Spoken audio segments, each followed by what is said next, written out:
नमस्ते मेरे प्यारे बच्चों, मैं डॉक्टर नीलम गुप्ता आज आप लोगों के सामने आपके बीकॉम सेकेंड ईयर में यूनिट 5 में जो विषय है, जो टॉपिक है लाभ, मात्रा, अनुपात और संविक्षेप बिंदु, वही बीकॉम फाइनल ईयर में भी है आपके।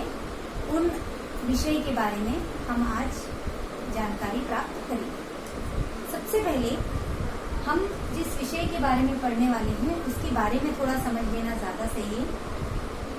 हम जिस टॉपिक को पढ़ने वाले हैं उसका नाम है ब्रेक इवन पॉइंट, जिसे हम बोलते हैं सम विक्षेप बिंदु। सम विक्षेप बिंदु का मतलब है सम मतलब समान, विक्षेप मतलब काटना और बिंदु मतलब वो बिंदु।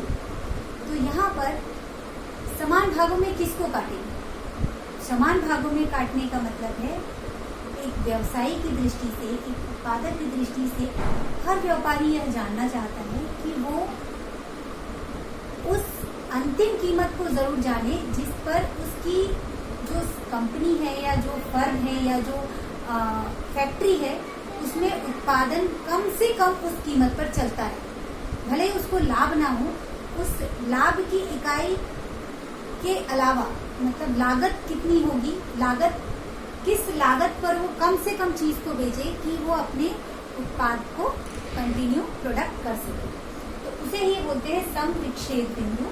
सम विक्षेप बिंदु का मतलब अगर हम अपनी कॉमर्शियल लैंग्वेज में समझना चाहें तो वो होगा सेल्स मतलब विक्रय बराबर यदि हम परिवर्तनशील लागत और स्थिर लागत, किसी भी वस्तु को भरने के लिए दो तरह की लागतें लगती हैं। एक होता है परिवर्तनशील लागत और एक होता है स्थिर लागत। स्थिर लागत और परिवर्तनशील लागत मिलकर ही लागत को, कुल लागत को बनाती हैं। और जब कुल लागत हमारे विक्रय मूल्य के बराबर होगी तो उस बिंदु पर ना हमें लाभ होगा और ना ही हमें हानि। उसी बिंदु को हम बोलेंगे BEP, break even point. BEP को एक तरीके से और समझा जा सकता है कि यहाँ पर ना लाभ होगा ना हानि होगी, मतलब लागत और विक्रय मूल्य दोनों ही बराबर। समविक्षेप बिंदु में जब हम गणना करते हैं तो गणना करने के लिए हमको दो विधियां मिलती हैं। तो अब हम देखते हैं समविक्षेप बिंदु की गणना किस तरह से इसको निकाला जाएगा या कैसे, किस विधि के द्वारा इसको निकाला जा सकता है या कितने प्रकार के होंगे। तो समविक्षेप बिंदु को दो विधियों के द्वारा हम निकाल सकते हैं। एक तो हम बीजगणितीय विधि के द्वारा निकाल सकते हैं, जैसा कि हमको दिख रहा है। बीजगणितीय विधि में हम समीकरणों के माध्यम से अलग अलग तरीके के समविक्षेप बिंदुओं की गणना करते हैं, जिसे हम आगे देखेंगे। दूसरा है चार्ट विधि। चार्ट विधि मतलब हम ग्राफ पेपर पर या ग्राफ के द्वारा या अलग अलग पाई डायग्राम या वर्ग डायग्राम के माध्यम से हम ये जानेंगे कि किस बिंदु पर हमारा समविक्षेप बिंदु दिख रहा है। तो अभी हम पहले देखेंगे समीकरणों के माध्यम से, मतलब बीजगणित की विधि के माध्यम से हम कैसे उसकी गणना कर सकते हैं। तो बीजगणितीय विधि में हम 5 तरीके के समविक्षेप बिंदुओं की गणना करते हैं या 5 प्रकार के समविक्षेप बिंदु हम निकाल सकते हैं, जिसमें हमारा पहला है बीईपी इन यूनिट्स, मतलब बीईपी इकाई के रूप में। दूसरा हमारे पास है बीईपी इन रुपीज, मतलब बीईपी मूल्य या रुपए के रूप में। फिर हम है बीईपी इन कैपेसिटी, समविक्षेप बिंदु की क्षमता के रूप में, कैपेसिटी के रूप में। फिर हम देखेंगे बीईपी रेशियो, अनुपात के रूप में बीईपी की या समविक्षेप बिंदु की गणना। फिर है कॉम्पोजिट बीईपी, मतलब संयुक्त बीईपी की गणना करना, समविक्षेप बिंदु की गणना करना।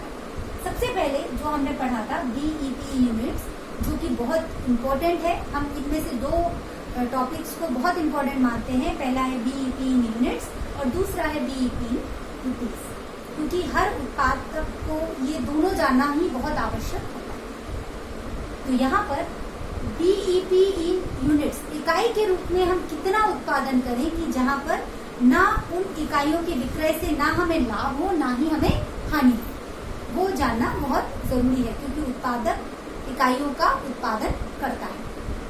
तो यहाँ पर बीईपी यूनिट्स यूनिट्स निकालने के लिए कुछ फॉर्मूले हैं। यहाँ पर हम देख रहे हैं FC upon SP minus VC, SP minus VC।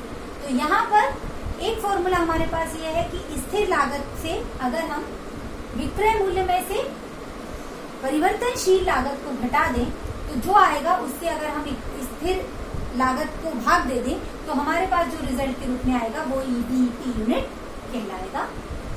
और एक तरीके से हम कर सकते हैं, मान लीजिए अगर प्रश्न में हमको दिया हुआ है बीईपी हमको यूनिट्स के रूप में निकालना है और हमको सेल्स पर यूनिट दी हुई है, वेरिएबल कॉस्ट भी पर यूनिट दी हुई है, तो भी हम अपने एक और फॉर्मूले से इसको निकाल सकते हैं। स्थिर लागत में से हम विक्रय मूल्य की प्रति इकाई मूल्य जो है और परिवर्तनशील का जो प्रति इकाई मूल्य है उन दोनों को घटा के FC से भाग दे देते हैं। और एक तरीका है, क्योंकि हमने जाना है कि C मतलब अंशदान बराबर होता है SP माइनस VC। ओके, तो SP माइनस VC, या एक और तरीके से भी हम अंशदान या कंट्रीब्यूशन को जान सकते हैं FC प्लस PT। PT मतलब लाभ। तो आपका जो टोटल प्रॉफिट है उसमें अगर हम स्थिर लागत को जोड़ देते हैं तो भी हमारा C मतलब अंशदान निकल जाता है, या हम सेलिंग प्राइस या विक्रय मूल्य में से परिवर्तनशील लागत को घटा देते हैं तो भी अंशदान हमारा मिल जाता है।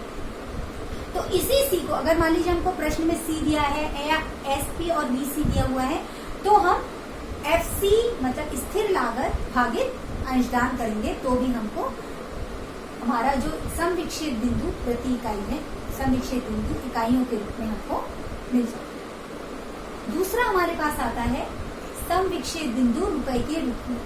मूल्य के रूप में भी जानना बीईपी उतना ही आवश्यक है जितना कि इकाई के रूप में।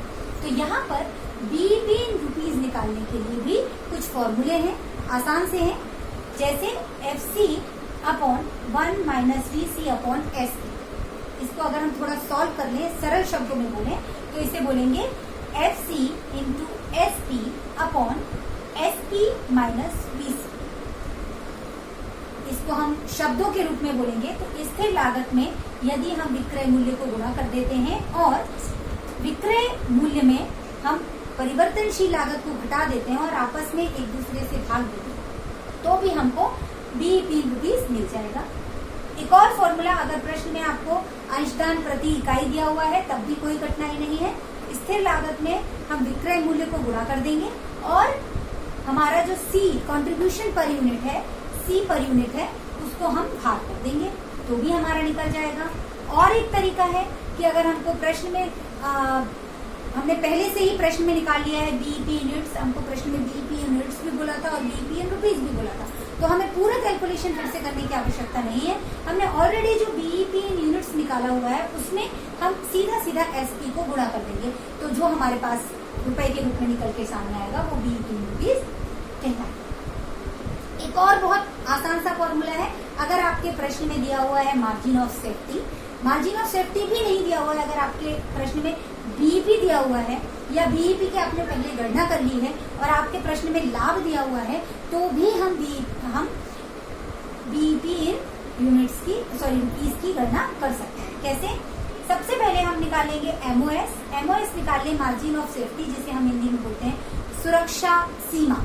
सुरक्षा सीमा निकालने के लिए लाभ में से लाभ मात्रा अनुपात का भाग दे देते हैं। बहुत सिंपल सरल सा फॉर्मूला है जिसको हम बीईपी को थोड़ा अगले लेक्चर में हम पढ़ेंगे। तो बीईपी जो लाभ मात्रा अनुपात है उससे भाग देके हम एमओएस निकालेंगे और इसी एमओएस को हम वास्तविक विक्रय से माइनस कर देंगे, घटा देंगे, तो हमारे पास जो विक्रय निकल के आएगा विक्रय मूल्य वही कहलाएगा बीईपी रुपीज।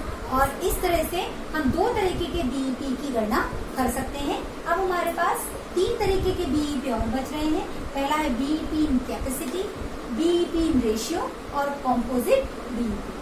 तो यहाँ पर हम ये तीन तरीके के बीईपी देखना शेष है। इसके बाद हमारा बीईपी का जो हमारा बीईपी जो पार्ट है समविक्षेप बिंदु वो पूरा हो जाएगा। धन्यवाद।